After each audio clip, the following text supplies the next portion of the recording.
Bonjour maître. Et cette nuit, j'ai été vraiment perturbé dans mon sommeil par une question qui ne cesse de tarauder mon esprit. Et cette question n'est rien d'autre que le concept de Dieu. Qu'est-ce qu'on peut comprendre par Dieu? Quand on dit Dieu, Dieu, Dieu, tout le monde crie Dieu dans la nature, dans le monde entier. Mais on n'arrive réellement pas à comprendre ce que c'est que Dieu. Donc, sinon moi, je voudrais bien que vous nous expliquiez un peu ce que c'est que Dieu. Merci. Euh, Merci mon très cher frère, merci à vous tous qui nous regardez. C'est une bénédiction d'être, d'écouter et d'avoir des amis ou des âmes aussi élevées et qui demandent d'après ou qui posent ces questions aussi pertinentes. Le concept de Dieu. Excusez-moi si je vous gêne ou je dois vous gêner. Je suis sûr que je dois vous gêner. Lorsque vous dites Dieu, Dieu c'est un terme péjoratif qui ne peut embrasser la totalité de l'existence. Dieu ne veut pas dire le créateur de tout.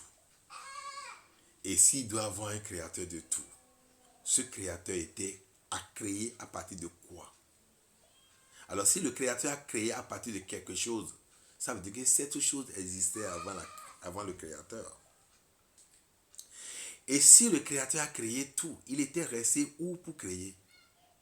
Parce que si je dois créer un sac, il faut que je sois dans l'entreprise qui crée le sac. Alors l'espace et le créateur, qui est là avant qui? Le thème Dieu est un thème péjoratif, un thème capitaliste pour détruire la mentalité des Africains. L'Africain ne connaît pas Dieu. Pour l'Africain, Dieu n'a pas de sens. Vous ne pouvez comprendre quelqu'un lorsque vous devenez lui-même. Comment parler de quelqu'un sans le connaître? Alors si vous l'avez connu comment? Qui est l'homme qui est capable de connaître Dieu sans se connaître? Autrement, je reviens sur la fameuse phrase, la fameuse citation de Socrate. Connais-toi toi-même et tu connaîtras l'univers et les dieux. Alors tu ne te connais pas. Alors, ou bien les premiers hommes l'avaient déjà connu par eux-mêmes, ils ont dit Dieu à un niveau donné. Quand vous rentrez dans la numérologie et pas ricochet dans la numérosophie, Dieu veut dire seulement 3. 3. Qui veut dire de 1 et de 2, nous avons 3. C'est-à-dire quoi? De l'unité et de la séparation, nous retrouvons une nouvelle unité qui est le 3. Et donc, ça veut dire qu'un éternel recommencement. Lorsqu'on rentre comme ça, pour dire quoi? Qui n'a pas commencé et qui n'a jamais de fin. C'est ça. Mais, dans la tradition africaine, Dieu est le tout complet. Et même dans la tradition orientale, asiatique, Dieu est le tout complet. C'est-à-dire tout ce qui existe ensemble. Je vais nommer l'énergie, tout ce qui est énergie. Et cette énergie est Dieu. Tout ce qui est espace, et cette énergie couvre l'espace, est Dieu. Tout ce qui existe est temps. Et cette énergie dans l'espace avec le temps est Dieu. Et lorsque ces 3 dimensions se matérialisent, nous avons la matière et donc Dieu. C'est ça la célèbre phrase Yod, Ré, Vav, Ré, qui veut dire l'énergie, l'espace, le temps et la matière. Je ne sais pas si vous pouvez comprendre jusqu'à ce niveau-là. Alors, si vous pouvez comprendre jusqu'à ce niveau, vous saurez appréhender Dieu dans votre conscience et ce que vous êtes prêt à dire, vous saurez à qui vous le dites. Sinon, je me sens gêné que cette énergie si intelligente aurait donné du cesse aux humains et en même temps aurait dit aux humains, si vous l'utilisez, vous êtes puni. Ça sonne dedans.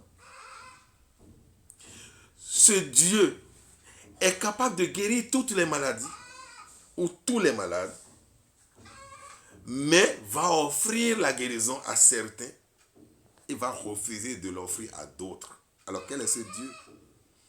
Je vous le dis en vérité, comme Lévin, le grand maître Lévin l'a dit, c'est un Dieu de l'ego. Il n'y a pas un Dieu qui peut donner à X sans donner à Y. Dieu n'est pas en dehors de toi. Ou s'il était en dehors de toi, il est au-dedans de toi. Autrement, et toi, et ton dehors, et ton intérieur, vous êtes Dieu. Et toi, et ton extérieur, et ton intérieur, ça fait la trinité du départ dont j'ai parlé. C'est ça la triade supérieure là. L'intérieur, l'extérieur et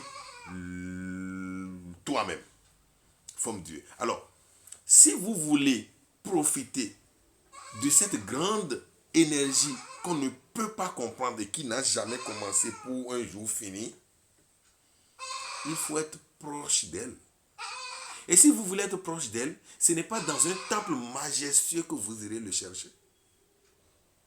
Ce Dieu qui est capable de se vautrer dans un fauteuil, dans un temple majestueux, et regarder ses enfants en train de souffrir, surtout, regarde les Africains en train de souffrir. Ce Dieu qui s'assoit et qui regarde, et qui attend qu'un fils ou qu'un seul fils de lui meure sur la croix pour que l'humanité soit sauvée. Autrement, qui garde le seul fils et laisse l'humanité périr. Si il a tant aimé le monde comme on a lu dans Jean, et que c'est son seul fils qu'il doit envoyer pour sauver le monde, alors qu'il garde son seul fils et laisse le monde périr. Puisque le seul fils, lui seul, est beaucoup plus grand, nombreux, large, gros que l'humanité. On dit Dieu a tant aimé le monde, et au même moment, dans un même livre, et comme vous n'aimez pas rejeter votre culture, vous n'aimez pas rejeter tout ce qui est dans n'importe quel livre, parce que on a osé, on est allé jusqu'à vous dire Dieu a dit. Mais quand Dieu a dit, comment vous pouvez dire non? Si on vous a dit que Dieu a dit, vous ne pouvez pas dire non. Maintenant, on dit Dieu, premièrement, a créé Satan. Et après, maintenant, ce Dieu, il a, pour sauver le monde, parce que Satan l'a détruit, il faut qu'il envoie maintenant son seul fils. Est-ce que là, vous n'avez pas la dimension de deux? Si Satan était son fils, alors pourquoi le mot unique fils est arrivé encore lorsqu'il s'agit de Jésus? Pourquoi on ne nous dit pas tout simplement Dieu a tant aimé le monde qu'il a envoyé son fils le plus aimé? Alors on saura qu'il y en avait un. Donc l'humanité est emballée dans un filet de pêche. Et parce que vous êtes rentré dans le filet de pêche, vous ne pouvez plus bouger. Si vous bougez, vous êtes plus pris dans le filet. Parce que quand on bouge dans le filet, on est pris par les lianes du filet. Dieu, mon frère, dans l'évangile de Thomas, Dieu dit, ou Thomas dit, ou Jésus dit dans l'évangile de Thomas, si le royaume de Dieu est au ciel, les oiseaux en vivent déjà. Si le royaume de Dieu est dans la mer, les poissons sont plus proches. C'est au-dedans de toi que se trouve le royaume de Dieu. Et n'entendez-vous pas souvent dire que vous êtes le temple de Dieu? Alors, si vous êtes le temple de Dieu, vous devez le chercher où? À l'extérieur? Mais cherchez-le dans votre propre temple. Et lorsque vous allez l'appréhender, votre conscience va sourire à ça. Et puisque il est plus proche que votre propre respiration, vous n'avez plus à lui demander tellement de choses. Vous n'avez qu'à penser et vous avez le résultat. Ou vous n'avez même plus besoin de penser parce qu'il est déjà proche de vous, il opère naturellement par ce qui est beau, par ce qui est bon, par ce qui est bien en vous. Et donc rien ne sera plus mauvais à vos yeux. Je dis bien rien ne sera plus mauvais à vos yeux. Mais c'est parce que vous le voyez à l'extérieur de vous que vous désirez des choses. Et Et la plupart du temps, vous ne savez même pas ce que ces choses sont capables de vous faire. Vous demandez des choses qui vous nuisent parce que vous ne savez pas.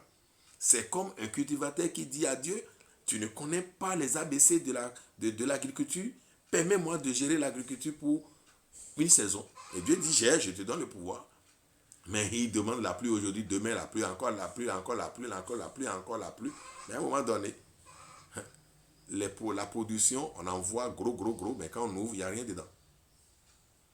Ça veut dire quoi?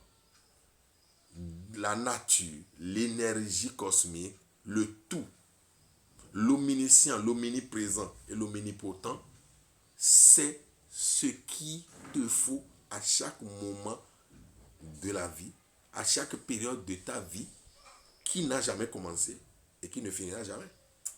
Si tu focalises ton attention sur le temps actuel, tu fais erreur. Dieu n'est pas que temps. Si tu focalises ton attention sur l'espace, ton espace, une chambre à coucher dans laquelle tu es, Dieu n'est pas que l'espace. Si tu focalises ton attention sur qui tu es, maigrelet que tu es, ou bien obèse que tu es, Dieu n'est pas que matière. Si tu focalises ton attention sur, je ne sais pas, l'espace, je crois que j'en ai déjà fait cas. Dieu n'est pas. Mais imagine ça, si tu focalises ton attention sur l'énergie, le temps, l'espace et la matière. Attention, alors là, tu vas te voir plus grand. Et là, tu seras fier de dire que c'est toi-même qui es Dieu, sans aucun ego. Le plus grand problème, ou le plus grand pouvoir que je te donne aujourd'hui, c'est que tu réussisses à te dire que tu es Dieu, mais dépourvu de tout ego. Je ne suis pas Dieu parce que je veux contrôler les autres. Je suis Dieu parce que les autres aussi sont Dieu.